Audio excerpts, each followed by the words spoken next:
अगर आप भी वज़न घटा रहे हैं और कुछ फ्राइड खाने का मन है तो बिना डीप फ्राई किए ओट्स की ये चटपटी टिक्की ज़रूर ट्राई करें।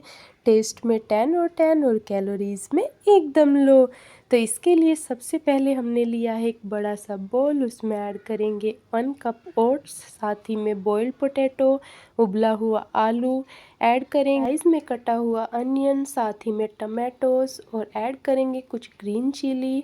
अगर बच्चों के लिए बना रहे हैं तो ग्रीन चिली अवॉइड कर सकते हैं। करेंगे हरा धनिया, थोड़ा सा साबुत जीरा, रेड चिली पाउडर, साथ ही में कोरिएंडर पाउडर, थोड़ा सा ऐड करेंगे टर्मरिक पाउडर, साथ ही में डालेंगे सॉल्ट एज़ पर टेस्ट। आप मसाले ऐड कर सकते हैं, थोड़ा सा चाट मसाला, और अच्छे से इसे यहाँ मिक्स करेंगे। तो यहाँ पर मैं इसमें ये मैंने ग्रेट करके रखा था कैरेट, ये मैं भूल गई थी, तो इसे भी ऐड कर देंगे इसी पॉइंट पर। अच्छे से हैंड से इसे मिक्स करेंगे। तो यहाँ हैंड पर मैंने लिया है थोड़ा सा ऑयल, अच्छे से पाम पर अपने ग्रीस कर लेंगे और थोड़ा थोड़ा सा बैटर इस तरीके से लेंगे। टिक्की की शेप में, या आप जो शेप चाहें उस तरीके से बना सकते हैं। इसे बनाने की सबसे अच्छी बात है कि इसमें ओट्स को ड्राई रोस्ट करने की बिल्कुल भी ज़रूरत नहीं पड़ती है, जिससे आपका टाइम भी बचता है और टिक्की एकदम परफेक्ट बनती है। तो ये देखिए, इस तरीके से मैंने ये टिक्की बना दी है।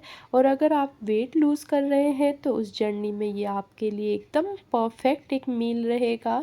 आप इसे ज़रूर ट्राई करें।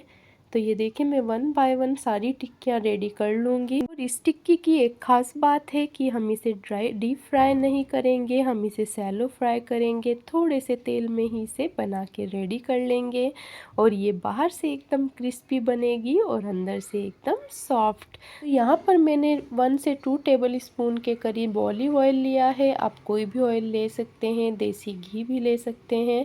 1 बाय 1 करके सारी टिक्कियाँ रख दी हैं और जैसे ही एक साइड से हो गई है, मैंने इसे दूसरी साइड से भी पलट दिया है और थोड़ा सा ऑयल और लगा देंगे। ये देखिए, इस तरीके से। और ये सभी आपको मीडियम फ्लेम पर बनाना है ताकि टिक्कियाँ जले नहीं और ये अच्छे से पक के तैयार हो जाएं। तो हमारी टिक्कियाँ जो ये 1 बैच था, ये बन के बिल्कुल तैयार है। तो फटाफट से इसे प्लेट आउट कर लेंगे।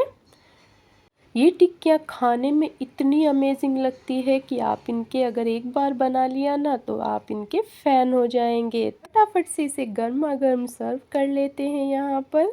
तो इसे सर्व करूँगी मैं टमाटो केचप के साथ। ये मेरा होममेड टमाटो केचप है। इसकी रेसिपी चाहिए तो मुझे कमेंट ज़रूर करें, मैं आपको शेयर कर दूँगी रेसिपी।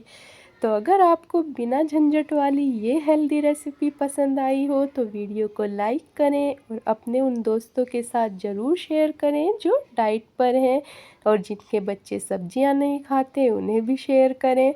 कुक विद सोनम को सब्सक्राइब करना ना भूलें। मिलूंगी आपसे एक नई रेसिपी के साथ, तब तक आप इसे एंजॉय कीजिए और ट्राई करना मत भूलिए। Bye bye.